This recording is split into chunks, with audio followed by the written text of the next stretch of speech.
శ్రీనాథుడు ఎంత చమత్కారం చేశాడంటే ఆయన అన్నాడు, కాశి శివునకు శుద్ధాంత కాంతగాన దానిపై నల్గి కోప పాత్రంబనైతి, కాశి గౌరికి సవతియవు కాన నేను దానిపై నల్గి ప్రేమ పాత్రంబనైతి అన్నాడు. వ్యాసుడు చెప్పుకున్నాడు అగస్త్య మహర్షితోటి. ఏమైందో తెలుసా? పార్వతీదేవికి గౌరీదేవికి కాశీ ఏమవుతుంది? సపత్ని. అంటే ఆ భర్తకి ఉన్నటువంటి నలుగురు భార్యల్లో ఆవిడ కూడా సకలత్రి అంటమే, అంటే ఇంకొక భార్య. ఒకే భర్తకి నలుగురు భార్యలుంటే ఒక భార్యకి పక్కన ఇంకో భార్య మీద కోపం ఉంటుంది కదండి. పరమశివుడికో నలుగురు భార్యలు కాబట్టి నలుగురి ఎందు ప్రేమ. అంటే నిజంగా శివుడికి నలుగురు భార్యలు అనుకోకండి, నలుగురి ఎందు ప్రేమ ఉన్నవాడు ఈ నాలుగింటి ఎందు. కాబట్టి ఇప్పుడు నేను కాశీజోలికి వెళ్ళాను కాబట్టి శివుడికి కోపం వచ్చింది. అమ్మవారికి ఎందుకు సంతోషం వచ్చిందో తెలుసా? శంకరుడి నలుగురు భార్యల్లో ఆవిడ పక్కనున్న ఇంకో భార్య జోలికి వెళ్ళాను కాబట్టి ఆవిడికి సంతోషం వచ్చింది, నన్ను చల్లగా చూసింది అన్నాడు. ఎంత చిత్రం చూడండి. వెనక్కి తిరిగి బాధతో అయ్యో కాశీ విడిచిపెట్టి వెళ్ళిపోవడమా అని అడుగులు వేస్తున్నట్ట. అమ్మవారు అందిట వెనక నుంచి, ఓయ్ వ్యాస, ఎక్కడికి వెళ్ళి ఏం బతుకుతావు? అన్నం కోసం కదా తప్పించావు, మోక్షం అడగవలసిన చోట మోక్షానికి కాకుండా అన్నం కోసం ఏడిచావు. ఎక్కడికెళ్ళి ఏడ్చినా మళ్ళీ ఈయనయా ఉద్ధరించాలి? ఇంకెవడున్నాడు ఉద్ధరించడానికి? అన్నం అడిగావు కాబట్టి భోగము నెరవేరాలి, అన్నము దొరకాలి, తపస్సు నడవాలి, నీకు ఈశ్వరానుగ్రహము కలవాలి. కాబట్టి భోగము మోక్షము రెండూ దొరుకుతాయి కాబట్టి దక్షారామం వెళ్ళిపోవందిట. అప్పుడు వ్యాసుడు శిష్యులతో దక్షారామం. కాబట్టి ఇది అన్నపూర్ణతత్వం అంటే. ఆ అన్నపూర్ణమ్మ అలా అందరికీ అన్నిటినీ ఇయ్యగలదు. అటువంటి తల్లి ఉన్నటువంటి క్షేత్రం ఆ కాశీక్షేత్రం. అక్కడ చూడండి, మనం వెళ్ళినప్పుడు తప్పకుండా కాలభైరవ దర్శనం చేస్తాం. ఈ కాలభైరవుని యొక్క దర్శనం అయితే తప్ప, కాలభైరవుని యొక్క అనుగ్రహం ఉంటే తప్ప కాశీపట్టణంలోకి ప్రవేశించలేరు. ఎవరీ కాలభైరవుడు? నేను శివమహాపురాణంలోంచి ఒక అవతారం కూడా చెప్పేసినట్టు ఉంటుంది. ఒకానొకప్పుడు బ్రహ్మగారికి కూడా 5 తలకాయలు ఉండేవి, శంకరుడికి 5 తలకాయలు ఉండేవి. బ్రహ్మగారికి అహంకారం వచ్చింది, నాకు 5 తలకాయలు ఉన్నాయి, ఈయనకి 5 తలకాయలు ఉన్నాయి. సమానత్వం చూసుకున్నాడు, 5 తలకాయలతో సమానత్వం చూసుకున్నాడు. చూసుకుని ఈయన నాకు చెప్పేదేమిటి, ఈయన చెప్పిన మాట నేను వినక్కర్లేదని ఈయన్ని ధిక్కరించి మాట్లాడాడు. వెంటనే శంకరుడు సంకల్పం చేసి కాలభైరవుణ్ణి సృష్టించాడు. ఆ కాలభైరవుడు ఏం చేశాట?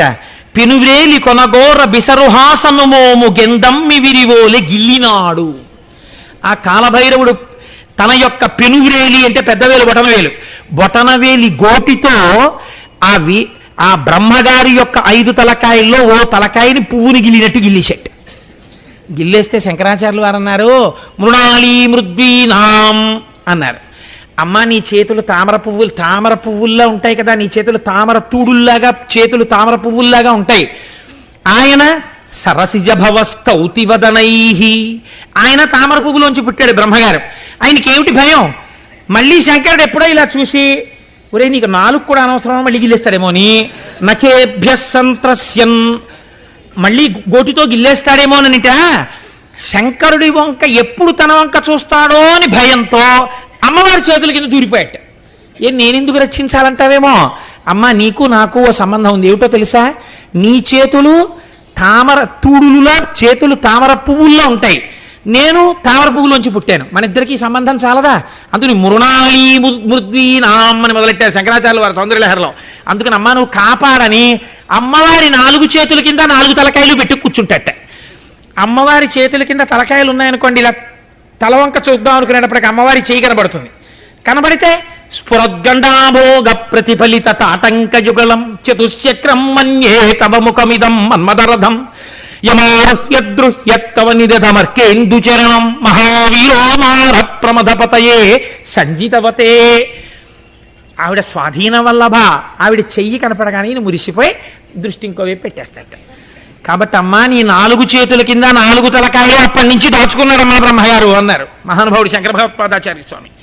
అలా ఏ మహానుభావుడు తన బొటనివేలి గోటితో చతుర్ముఖ బ్రహ్మగారి యొక్క 5వ సరస్సు గిల్లేశాడో అది కాలభైరవ అవతారం.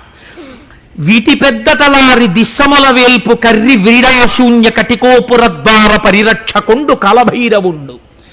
ఆయన వారణాసి పట్టణానికి అంతటికీ కూడా కాపలాదారు అయి ఉంటాడు. ఆయన అనుగ్రహం లేకుండా లోపలికి వెళ్ళలేరు. కనుకనే కాలభైరవ దర్శనం చేసి విశ్వేశ్వర దర్శనం చేయడం చాలా ఉత్తమం.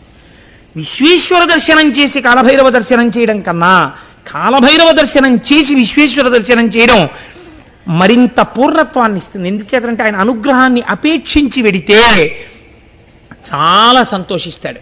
కనుక అది కాలభైరవుడు. అలాగే మీరు చూడండి, మనకి కాశీపట్టణంలో తప్పకుండా చూడవలసినటువంటి సూర్యశక్తి ఒక చోట కేంద్రీకృతమై ఉన్నది. దీన్ని లోలార్కుడు అని పిలుస్తారు. ఈ లోలార్కుడు గురించి ఒక మాట చెప్తారు.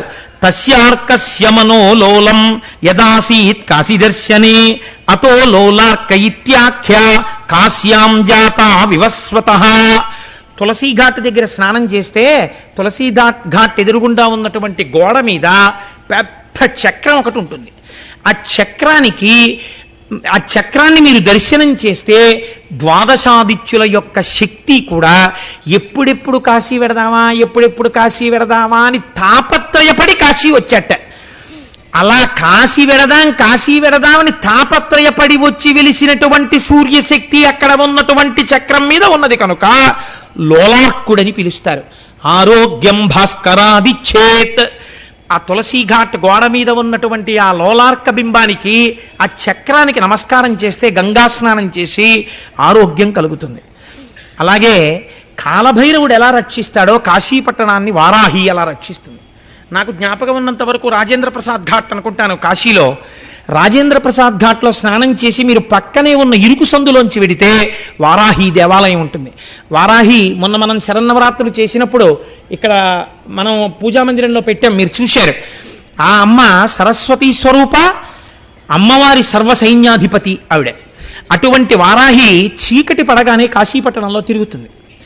తెల్లవారేటప్పటికి చీకటితో ఉండగానే వారాహి దేవాలయంలోకి వెళ్ళిపోతుంది. కాశీపట్టణంలో ఉన్నటువంటి వారాహి మూర్తి అంతెత్తునుంటుంది. అక్కడ పూజ చేసేటటువంటి అర్చకులు కూడా బిక్కుమంటూ వెడతారు గుళ్ళోకి తెల్లవారుజాము 4 గంటలకి వెళ్ళి. అసలు అమ్మవారిని ఇలా ఎదురుకుండా నిలబడి పూర్ణంగా పైనుంచి కిందకి చాలామంది చూడలేరు, అసలు అలా ఉంటుంది వారాహి. కనుక ఏం చేస్తారంటే అర్చకులు లోపలికి వెళ్ళి తెల్లవారే లోపలే గబగబా పూజ చేసి నైవేద్యం పెట్టేస్తారు. ఎందుకంటే ఆవిడ పడుకుంటుంది పగటిపూట, రాత్రి మళ్ళీ లేచి కాశీలో తిరుగుతుంది. అమ్మవారిని చూడడానికి వారాహి దేవాలయం స్లాబ్ మీద కన్నాలు ఉంటాయి. వాటికి మీరు కొంచెం దూరంగా వెళ్ళి ఆ కన్నంలోంచి చూస్తే వారాహి కనపడుతుంటుంది. మీరు పూర్ణంగా వారాహిని చూడలేరు, శక్తి సరిపోదని దేవాలయం లోపలికి పంపరు వారాహి దగ్గరికి, పైన కన్నంలోంచి చూడాలి. అటువంటి వారాహి కదిలేటటువంటి తల్లి.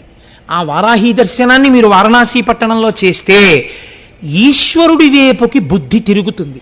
వారాహి అంటే వీర్య సమృద్ధినియ్యగలిగినటువంటి తల్లి. కేవల కామ్యము చేత నష్టమైపోకుండా ఈశ్వరానుగ్రహము వైపుకి బుద్ధిశక్తిని ప్రవేశపెట్టగలిగినటువంటి తల్లి.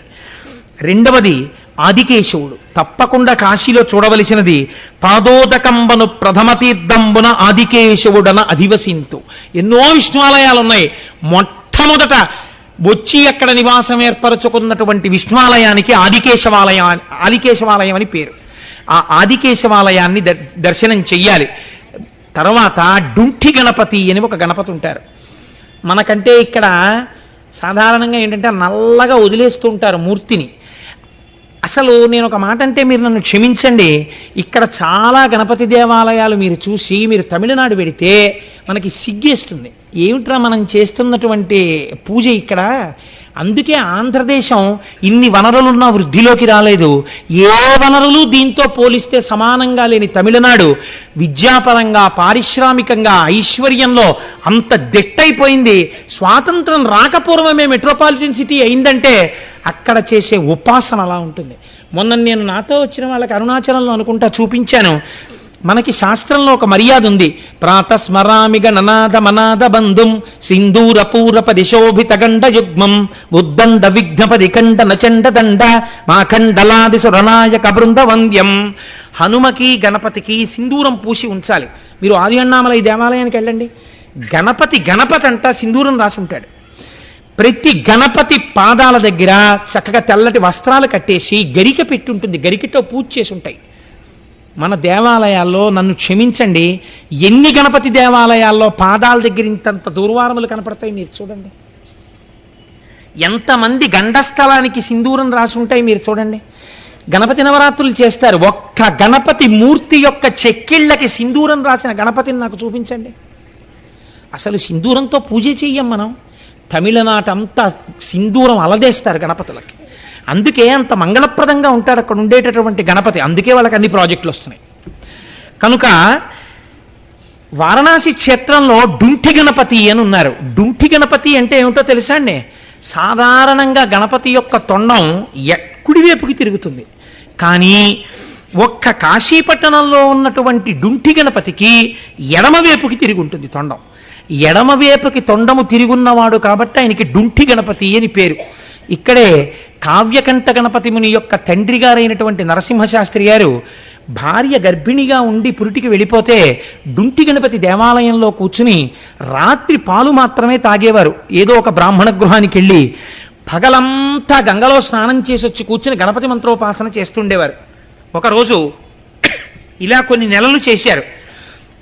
ఒకరోజు మధ్యాహ్నం 2 గంటల వేళ విగ్రహంలోంచి ఒక పిల్లవాడు పాకుతూ వచ్చి తన తొడ మీదకెక్కి కూర్చున్నట్టుగా ఆయనకు అనిపించి ఒళ్ళు గగురు పొడిచింది.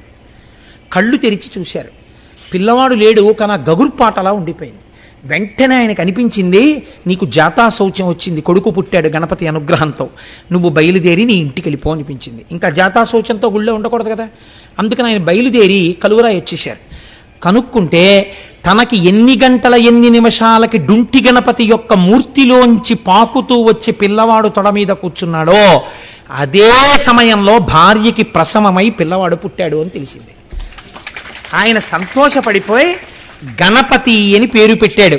ఉత్తరోత్తర మహాపండితుడై కావ్యకంఠ గణపతి ముని అని ఆయనే పేరు తెచ్చుకున్నారు. కావ్యకంఠ అని బిరుదాంకితులయ్యారు. అటువంటి మహానుభావుడు ఖర్గపురంలో ఆయనకి వయస్సు అయిపోయిన తర్వాత ఒక పొరపాటు చేశాడు. ఈయన గణపతి అవతారం, ఈయనకి అందుకే అంత పాండితీ ప్రకర్ష ఉంది. గణపతి విగ్రహాన్ని పెట్టడం ఎందుకు, నవరాత్రులు ఈయన్నే కూర్చోబెట్టి గణపతి పూజ చేసేద్దామని తీసుకెళ్లారు వీరిని. అప్పట్లో ఆయన ఎటువంటి స్థితికి వెళ్ళిపోయారంటే లోకం ఎలా చేస్తే అలా పట్టించుకోవడం మానేశారు. తీసుకెళ్లి ఈయన్నే ఆవాహయామి ఆసనం సమర్పయామి అని కుర్చీలో కూర్చోబెట్టి ఈయననే గణపతిగా నవరాత్రులు చేశారు. ఈ పూజ చేస్తున్నటువంటి అర్చకుడు ఒక పొరపాటు మంత్రం చెప్పేశాడు.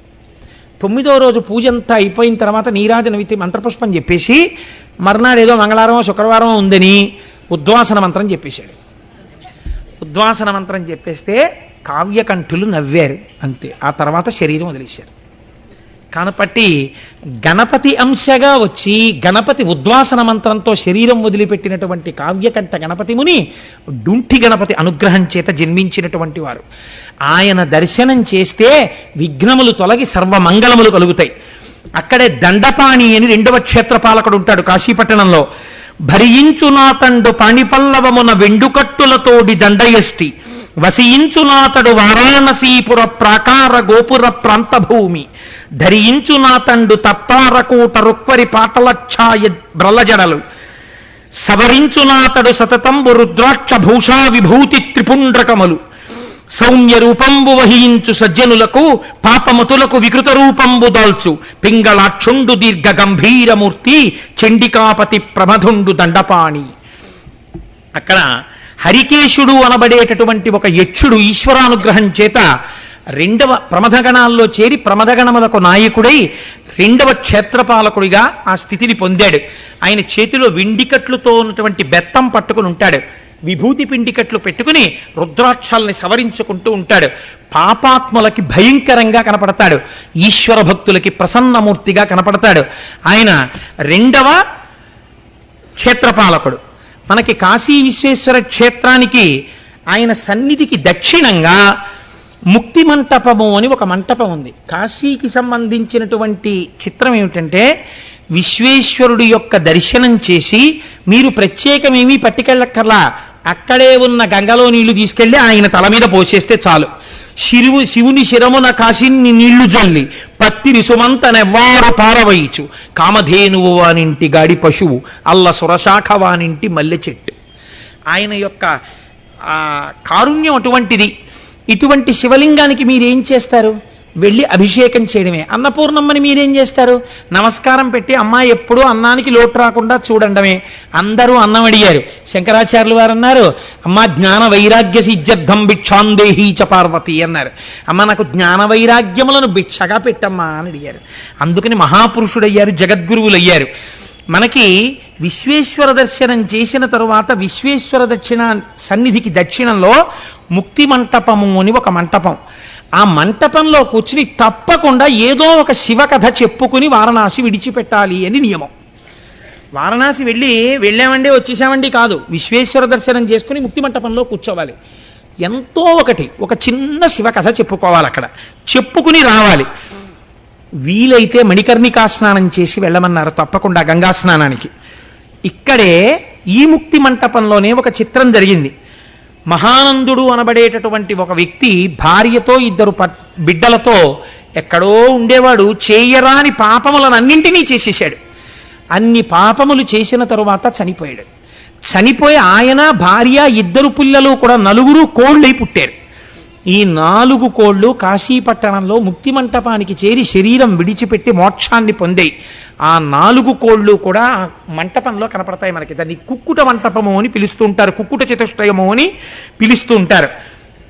కాబట్టి తప్పకుండా మనం పాపం పోవడానికి ముక్తి మంటపాన్ని ఒకసారి దర్శనం చేసి ఒక చిన్న శివకథ చెప్పుకొని బయలుదేరాలి అక్కడి నుంచి. మనకి కాశీ వెళ్ళలేకపోతే, ఏ కారణం చేతనైనా కాశీ వెళ్ళలేకపోతానన్న వాడి కోరిక తీరడానికి ఏదైనా మార్గం ఉందా అని అడిగితే, కాశీ తప్పకుండా దర్శనం చేసి తీరవలసిన క్షేత్రం. మనుష్య జన్మనెత్తినవాడు కాశీ వెళ్ళవలసిందే. ఒకవేళ ఏ కారణం చేతనైనా కాశీ వెళ్ళకపోతే ఏం చెయ్యాలి అంటే, శాస్త్రం అంది 5 కాశీలు ఉన్నాయి. ఈ 5 కాశీలలో కనీసం ఏదో ఒక కాశీకి వెళ్ళాలి. 1 కాశీ ఉన్నటువంటి వారణాసి, 2 కేదారము, కేదార క్షేత్రానికి వెళ్ళాలి, 3 శ్రీశైలము, 4 శ్రీకాళహస్తి, 5 పట్టిసము. మనం ఆ పట్టిసం అన్న తీర్థం మనకి దగ్గరలోనే ఉంది. అక్కడ వీరభద్రుడు దక్షయజ్ఞ ధ్వంసం చేసేసిన తరువాత దేవతలందరినీ తెగటార్చినటువంటి నెత్తుటితో కూడిన ఖడ్గాన్ని ఆ పట్టిసం దగ్గర ఉన్నటువంటి నదిలో కడిగేట. చేతిలో పట్టుకున్నటువంటి ఖడ్గాన్ని, రక్తంతో కూడిన ఖడ్గాన్ని అక్కడ కడిగాడు కాబట్టి ఆ క్షేత్రానికి పట్టిసం అని పేరు వచ్చింది. కాబట్టి 5 కాశీలే. ఓపిక లేకపోతే, ఓపిక ఉంటే కాలుష్యమండి, ఓపిక ఉంటే కాశీ వెళ్ళాలి. ఓపిక లేకపోతే ఈ 5 కాశీలలో కనీసం 1 కాశీ అయినా జన్మాంతరంలో చూడాలి. మన అదృష్టం చూడండి, ఆంధ్రదేశంలో శ్రీశైలం, శ్రీకాళహస్తి, పట్టిసం 3 క్షేత్రాలు ఉన్నాయి. 3 కాశీలు మన ఆంధ్రదేశంలో ఉంటే అసలు కాశీ ఉత్తర భారతదేశంలో ఉంది. కాబట్టి మనం ఎంత భాగ్యవంతులం. అయితే వారణాసి గురించి చెప్పినప్పుడు 2 తప్పకుండా ప్రస్తావన చెయ్యవలసి ఉంటుంది. వారణాసి నేను ఎంత చెప్పినా విడుతుందంటే అది నేను ఎంతకని చెప్పగలను. కాబట్టి ఎక్కడో అక్కడ ముగించాలి. విశాలాక్షి అని ఒక అమ్మవారిని చూస్తాం. విశాలాక్షి అంటే బాగా కన్నులు తెరిచి చూసేటటువంటి తల్లి. ఈ అమ్మవారినే శంకరాచార్యులు వారు సౌందర్యలహరిలో ఒక శ్లోకం చెప్పారు. దృశాద్రాఘీయస్యాదరదలిత నీలోత్పల రుచ దవీయాంసం దీనం స్నపయ కృపయా మమపి శివే అనేనాయం ధన్యో భవతి నచితే హానిరియత వనేవా హర్మ్యేవా సమకర నిపాతో హిమకరహ అన్నారు. అమ్మవారుట ఈ బ్రహ్మాండములు ఎంతవరకు ఉన్నాయో అంతకన్నా ఎక్కువ దూరం ఆకర్ణాంత విశాల నేత్రములు కదా, ఇక్కడ వరకు ఉంటాయి కదా కళ్ళు. ఇక్కడ వరకు కళ్ళు ఉంటే అసహ్యంగా ఉండదా అండి అంటారు చాలామంది. మీరు ఒక్కసారి ఎప్పుడైనా భీమవరం వెళ్ళి మావుళ్ళమ్మ తల్లి అని ఉంది అమ్మవారు. నేను అక్కడ చూసి ఆకర్ణాంత విశాల నేత్రములు అంటే అమ్మవారి కళ్ళు ఇక్కడ వరకు ఉంటాయి. ఇక్కడి వరకు అమ్మవారి యొక్క కళ్ళు ఉంటే అసలు నిజంగా ఎంత అందంగా ఉంటుందో చూడాలంటే మీరు మావుళ్ళమ్మ తల్లిని చూడండి ఒకసారి భీమవరం వెళ్ళి. అయ్య బాబోయ్ ఏమిట్రా ఈ స్వరూపం, ఏమందనరా అనిపిస్తుంది. ఆవిడ 2 కళ్ళు ఇలా బ్రహ్మాండం అంతా తిప్పుతూ చూస్తుంటుందిట. ఎవరు అమ్మా అని పిలుస్తారో అలా పిలిచారా పరిగెత్తి వెళ్ళిపోవాలి ఆవిడ, రక్షించాలంటే. నఖైర్నాక స్త్రీణాం కరకమల సంకోచతిభి తరుణాం దివ్యానాం హసతి యువతే చండిచరణౌ ఫలాని స్వస్యేభ్యః కిసలయ కరాగ్రేణ దదిత దరిద్రేభ్యో భద్రాం శ్రియమనిశ మహ్నాయ దదతౌ అంటారు శంకరాచార్యులు వారు. అమ్మ మాకు భయం ఏమిటమ్మా, మేము ఎక్కడున్నాం ఒక్కటే మాట చెప్తాం, అమ్మా అంటాం అంతే. నువ్వు ఇలా చూస్తావు మా వంక రక్షించేస్తావు, నీ కన్నులతో నీ చూపులతో రక్షిస్తావమ్మా.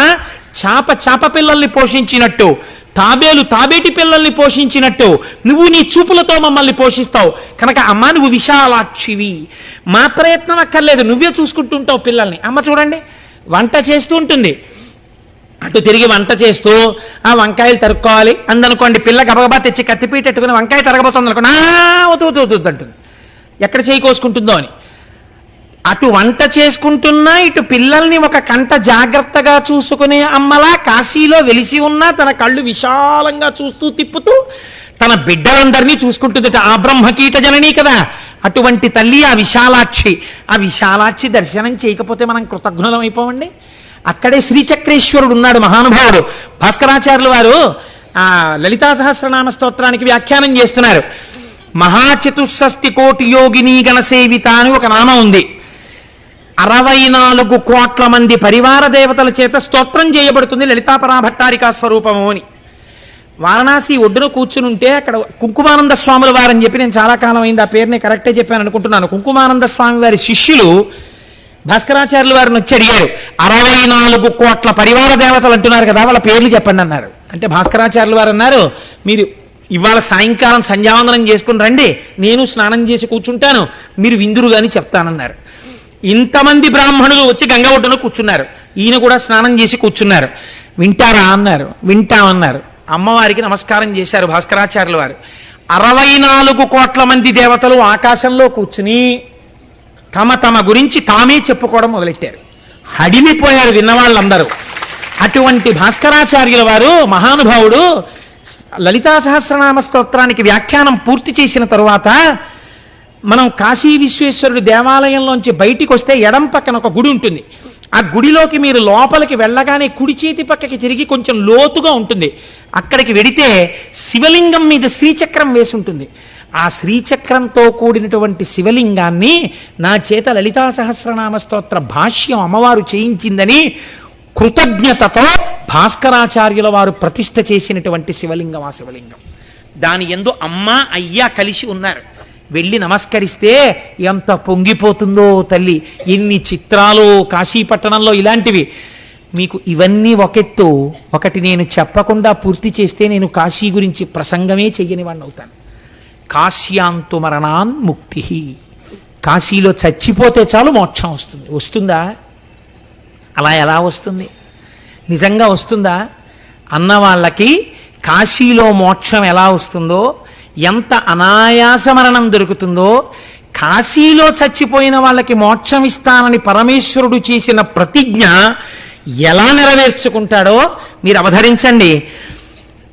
ఆయుర్దాయం అయిపోయి ఇంకా ఊపిరందక ఆయాసంతో కొట్టుకుంటూ ఒళ్ళంతా చెమటలు పట్టేసి నేల మీద పడిపోతే అయ్యయ్యో కింద పెట్టేయండి కింద పెట్టేస్తే అది మనుష్యులే కాదు పిపీలి కాదు పర్యంతంలో ఏదైనా సరే కొట్టుకుంటుంటే అందామంటే ఊపిరి అందకపోతే ఒళ్ళంతా చెమట్లు పట్టేసి కొడుకే వచ్చి నానా నానా అన్న వినపడక అయోమయావస్థలోకి వెళ్ళిపోతున్నటువంటి స్థితిలో అప్పుడు ఆ మరణావస్థ ఎంత భయంకరంగా ఉంటుందో అప్పుడు వీడు బెంగ పెట్టుకోకుండా ఎంత చిత్రం జరుగుతుందోట చూడండి.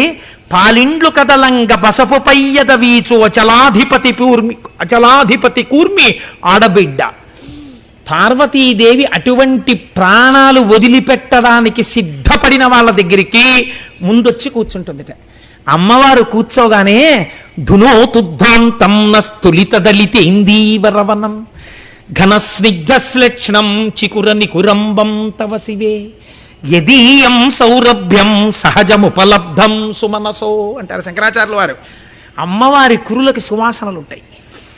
ఆ సువాసనల్ని తాము పొందడం కోసం దేవతా వృక్షాల పువ్వులు అమ్మవారి కురులకి చేరాలనుకుంటాయిట. అటువంటి కురులు కలిగినటువంటి అమ్మవారు వచ్చి వాడి పక్కన కూర్చుంటుందిట. కూర్చునేటప్పటికీ అమ్మవారి చేతులకు పెట్టుకున్నటువంటి గాజుల యొక్క గల్లు వినపడుతుందిట. అమ్మవారి చరణ మంజీరపు ధ్వనులు వినపడతాయిట.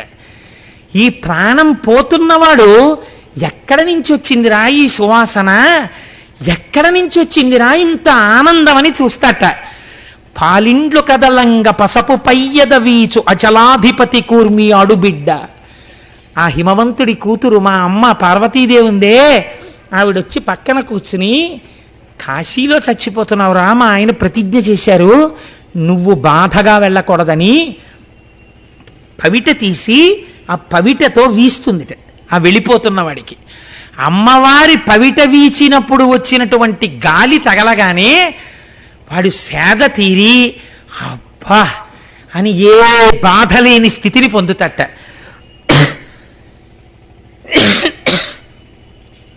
ధొక్కారమనరించు తొండంబు ముక్కున శిఖరాసారంబు జిలుకు డుంటి. గబగబా వస్తాట డుంటి గణపతి. వచ్చి పక్కన కూర్చుని, ఏనుగు తొండం యొక్క చివరి భాగం ఎప్పుడు చల్లగా ఉంటుంది, ఊపిరందక కొట్టుకుంటున్న వాడి ముక్కు దగ్గర ఇలా తడిపెడుతూ తన తొండంతో కాసేపు అలా గాలి విసురుతాట. విసిరేటప్పటికి ఎంత సేద తీరుతాడోట. ఇలా కళ్ళు విప్పి చూసేటప్పటికి ఇటు పక్కన మహానుభావుడు డుంటి గణపతి, ఇటు చూసేటప్పటికి చిరునవ్వు మోముతో ఇంత బొట్టు పెట్టుకుని మా అమ్మ పమిటతో గాలి విసురుతుందిట. ప్రత్యక్షమై వచ్చి భాగీరథి గంగ మృదుల హస్తము సాచి మేను నివురు. నాన్న బెంగ పెట్టుకున్నావా వెళ్ళిపోతున్నానని? చెమట పట్టిందా? ఒళ్ళు వేడెక్కిపోతుందా? ఏం భయం లేదని చల్లని తల్లి కదా గంగమ్మ సాకార రూపురాలై వచ్చి చెమట తుడుస్తూ చల్లటి చేస్తూ ఒళ్ళంతా తుడుస్తుంది. తుడిస్తే ఎంత సేద తీరుతాడోట. ఇప్పుడు ఏ భయం ఉండదట. అబ్బా ఇలా చూస్తే మా అమ్మ పార్వతి, తల్లి నువ్వా అమ్మా నీ పమిటతో నాకు వీయడం, ఏమమ్మా నా భాగ్యం, ఎంత అదృష్టవంతుండమ్మా అనుకుంటాట. ఇటు చూసేసరికి డుంటి గణపతి ముక్కు దగ్గర తడితో తుడుస్తూ ఆ ముక్కు దగ్గర గాలి ఊతుంటారట. దేనికి? ఆఖరి వాయువు మారాలి వాక్కుగా. ఇంతలో గంగమ్మ వచ్చి తెల్లటి బట్టలు కట్టుకుని చల్లటి చేత్తో ఒళ్ళు తుడుస్తుందిట. అబ్బబ్బబ్బా ఏమి భాగ్యం! అమ్మ గంగమ్మ, మా అమ్మ పార్వతి, ఇక్కడ డుంటి గణపతి. ఆ దర్శనంలో ఆనందమగ్నుడైపోతాట. ఇంకా అసలు ఏం బాహ్య ప్రపంచం తెలియదు, ఇంకా భయం ఏమిటో తెలియదు. ఎంత ఆనందం పొందేస్తూ ఉంటారట. ప్రమదోత్తముండు భృంగి భయరక్షణార్థంబు పాలాగ్రమున తీర్చు భసిత రేఖ. భృంగి బయలుదేరి వచ్చి గబగబా ఎడంచేత్తో విభూతి పట్టుకుని వచ్చి శ్రీకరంచ పవిత్రంచ సర్వరోగ నివారకం అని ఆ చేతిలో ఉన్నటువంటి విభూతిని తీసి, ఏ భయం లేదు, ఇదే ఆఖరి జన్మ, వెళ్ళిపోతున్నావు మా స్వామిలో ఐక్యమైపోతున్నావని లలాటమునందు విభూతిని పెడతాట. భృంగి బట్ట విభూతి పెడుతుంటే పరమ సంతోషంతో భృంగి వంక చూస్తాట. దక్షిణ శృతి మీదుగా ధాత్రి తెల్లి పెద్ద నిద్రకు మగన్ను పెట్టువేళ.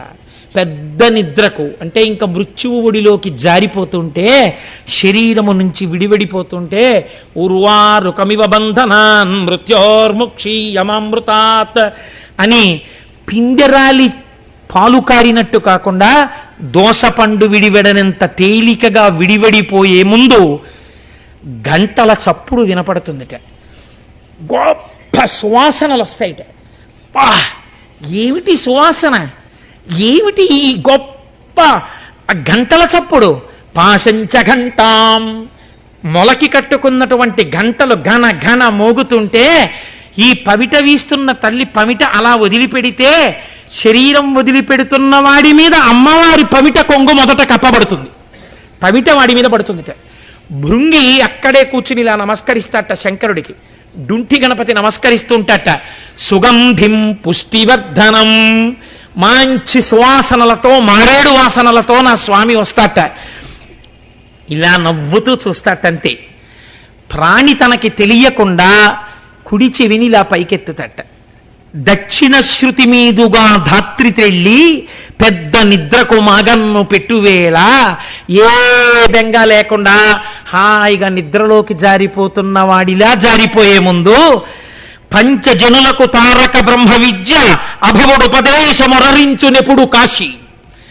మా స్వామి వచ్చి అలా వెళ్ళిపోతున్న సమస్త పిపీలికాది పర్యంతానికి కుడి చెవిలో ప్రణవాన్ని ఉపదేశం చేస్తూ, వాళ్ళు శంకరుడు తన చెవి దగ్గర కుడి చెవి దగ్గర నోరు పెట్టి దగ్గరగా ఆయన ఉచ్ఛ్వాస నిశ్వాసలు తగులుతుంటే, ఆయన ముఖస్పర్శ తగులుతుంటే ఆనందంతో పొంగిపోతుంటే ఆయన నోటితో చెవిలోకి ప్రణవం వినబడితే ఆ వినపడిన ప్రణవం తన ప్రమేయం లేకుండా లోపల నుంచి ఓం అని వస్తూ ఉండగా ఈయన తేజము ఈశ్వరుని యందు కలిసిపోతుంది. ఇలా కాశీలో సమస్త ప్రాణులు ఆయన యందే చేరిపోతున్నాయి. ప్రారంభమునందే ప్రతిజ్ఞ చేశాడో ఆ ప్రతిజ్ఞని ఇప్పటికీ నెరవేర్చుకున్నాడు. ఇలా జరుగుతుందా? రామకృష్ణ పరమహంసకు అనుమానం వచ్చింది.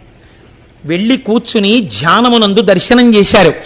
చచ్చిపోతున్న చీమలు ఈగలు కూడా పక్కకి ద్రొల్లి కుడి చెవులు బయట పెట్టి చచ్చిపోతూ దర్శనం చేశారు.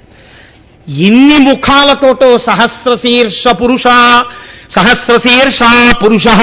అనంతమైన రూపాలతో చీమలకి, బొద్దింకలకి, ఈగలకి, దోమలకి కూడా ప్రణవాన్ని ఉపదేశం చేస్తూ తనలో కలుపుకుంటున్నటువంటి శంకర దర్శనం కాశీపట్టణంలో రామకృష్ణ పరమహంస చేసి మన పురాణములు, మన శాస్త్రములు చెప్పినది పచ్చి నిజము.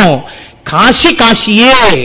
మీ పాప ధ్వంసము చేయగలిగినటువంటి కాశీ, కొన్ని కోట్ల జన్మల పాపాల్ని నశింపజేయగలిగిన కాశీ మన భరతఖండంలో. ఒక్క రాత్రి ఒక పగలు రైలెక్కితే అటువంటి గంగమ్మ, అటువంటి కాలభైరవుడు, అటువంటి డుంటి గణపతి, ఎన్ని ప్రాణులో ఈశ్వరుడిలో కలిసిపోతున్న దివ్యక్షేత్రం, సర్వ జగత్తు లయమైపోతున్నా తాను మాత్రం నిత్యముగా ఉండిపోయే పరమ పావన భూమి అటువంటి కాశీ.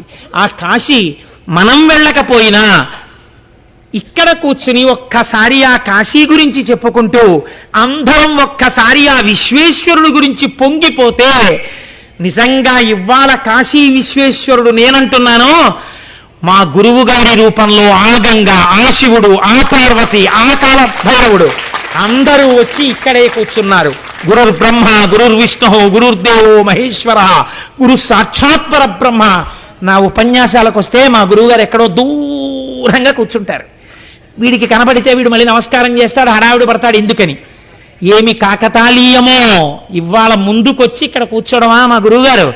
ఇది కాశీ విశ్వేశ్వరుడి ఆజ్ఞ. నేను సద్గురువుని కదా, నా రూపంలో వెళ్ళి అక్కడ సభకి దర్శనవి అని మా గురువు గారిని ఆజ్ఞాపించారు. మా గురువు గారే ఇవాళ శివనామం మనతో చెప్పించారు. కాబట్టి మీరు కాశీ వచ్చి చెప్పక్కర్లా, ఇక్కడే మీతో చెప్పించి ఇప్పుడే మీ అందరూ మోక్షమును పొందుతారని మీకు నేను అభయం ఇచ్చేశాను. మీ శాతకాని కోటేశ్వరరావు చెప్తే విన్నారు కనుక మీకు నేను శివనామం చెప్పిస్తాను. మీకు ఆయుర్దాయం అంతా ఈశ్వరానుగ్రహంలో గడిచి మోక్షాన్ని పొందుతారు, బెంగలేదని మా గురువు గారి చేత చెప్పించారు. ఇంతకన్నా భగవంతుణ్ణి నమ్ముకున్న వాడికి లోటు ఉండదనడానికి తర్కాణం ఏమిటి? కాబట్టి మనందరం ఒక్కసారి ఆ కాశీ విశ్వనాథుడికి శరణు చెప్తూ గట్టిగా శ్లోకాన్ని చెప్పి ఇవాల్టి సభని పూర్తి చేద్దాం. ఇంత అదృష్ట సమయంలో ఈశ్వరుడు నోరిచ్చినా చెప్పకపోతే కృతజ్ఞులం అయిపోతాం కనుక గట్టిగా చెప్పండి, దిక్కులు పిక్కటిల్లేటట్టు. వసంత ఆనందకందం హతపాప బృందం వారాణసీనాథమనాథనాథం శ్రీ విశ్వనాథం శరణం ప్రపద్యే. రేపు వేరొక అద్భుతమైన జ్యోతిర్లింగాన్ని దర్శనం చేయడానికి మనం బయలుదేరుతాం. మళ్ళీ ఇప్పుడు మానసికంగా ఇంటికి వచ్చేసాం. మంగళాశాసనపరై మదాచార్య పురోగమై సర్వైశ్చ పూర్వైరాచార్యై సత్కృతాయాస్తు మంగళం. మంగళం కోసలేంద్రాయ మహనీయ గుణాత్మనే. శుక్లాంబరధరం విష్ణుం శశివర్ణం చతుర్భుజం ప్రసన్నవదనం ధ్యాయేత్ సర్వవిఘ్నోపశాంతయేత్. గురుర్బ్రహ్మ గురుర్విష్ణు గురుర్దేవో మహేశ్వర గురుస్సాక్షాత్ పరబ్రహ్మ తస్మై శ్రీ గురవై నమః. వ్యాసాయ విష్ణురూపాయ వ్యాసరూపాయ విష్ణవే నమో వై బ్రహ్మనిధయే వాసిష్ఠాయ నమో నమః. కూజంతం రామ రామేతి మధురం మధురాక్షరం ఆరుహ్య కవితాశాఖాం వందే వాల్మీకికోకిలం.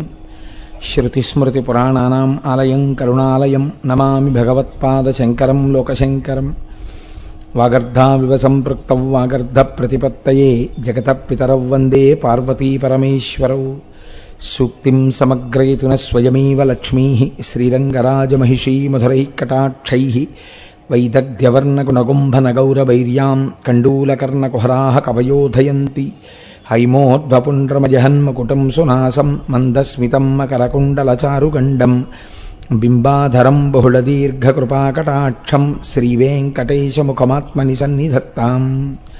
మనోజవం మరుతతుల్యవేగం జితేంద్రియం బుద్ధిమతాం వరిష్టం వాతాత్మజం వనరయూధముఖ్యం శ్రీరామదూతం శిరసా నమామి. ఆపదామపహర్తారం దాతారం సర్వసంపదాం లోకాభిరామం శ్రీరామం భూయో భూయో నమామ్యహం. సింధూరారుణ విగ్రహాం త్రినయనాం మాణిక్యమౌళిస్ఫురత్తారానాయకశేఖరాం స్మితముఖీం ఆపీనవక్షోరుహాం పాణిభ్యాం అళిపూర్ణరత్నచషకం రక్తోత్పలం బిభ్రతీం సౌమ్యాం రత్నఘటస్థరక్తచరణాం ధ్యాయేత్ పరేదంబికాం. హరి ఓం.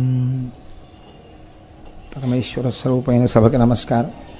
ధవళవపుషమిందోర్మండలే సన్నివిష్టం భుజగవలయహారం భస్మదిగ్ధాంగమీశం మృగయపరశుపాణిం చారుచంద్రార్ధమౌళిం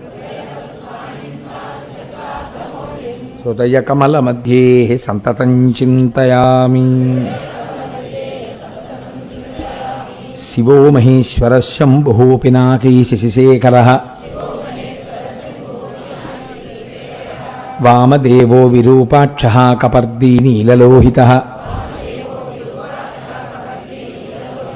శంకరः శూలపాణిశ్చ ఖట్వాంగీ విష్ణువల్లభః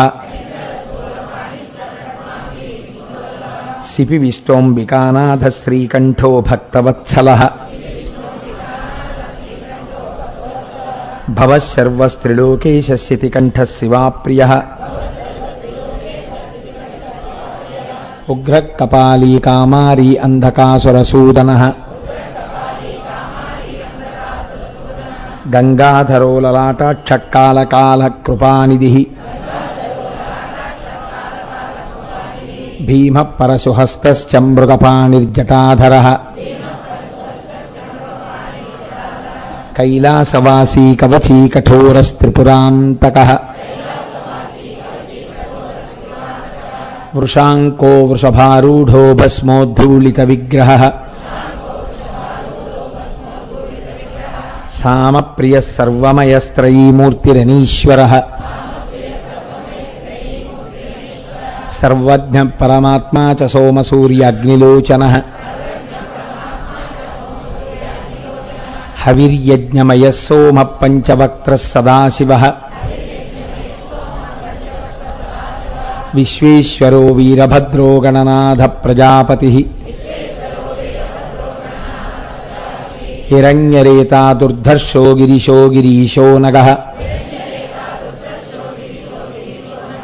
భుజంగభూషణో భర్గో గిరిధన్వీ గిరిప్రియః కృత్తివాసాః పురారాతిర్భగవాన్ ప్రమదాధిపః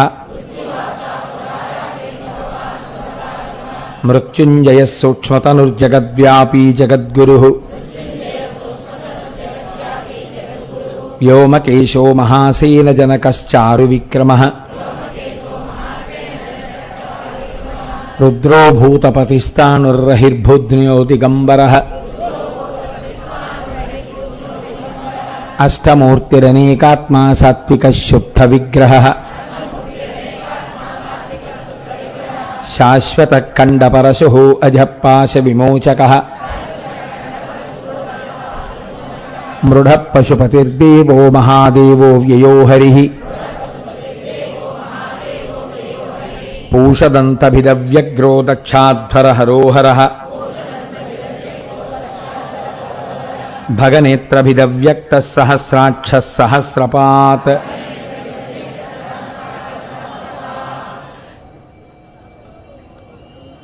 భగనేత్రభిదవ్యక్తः సహస్రాక్షः సహస్రపాత్ అపవర్గప్రదోనంతస్తారకః పరమేశ్వరः. ఆ పైన దక్షాధ్వరహరోహరః ఉండడంలో మళ్ళీ మనస్సు అటిలిపోయింది.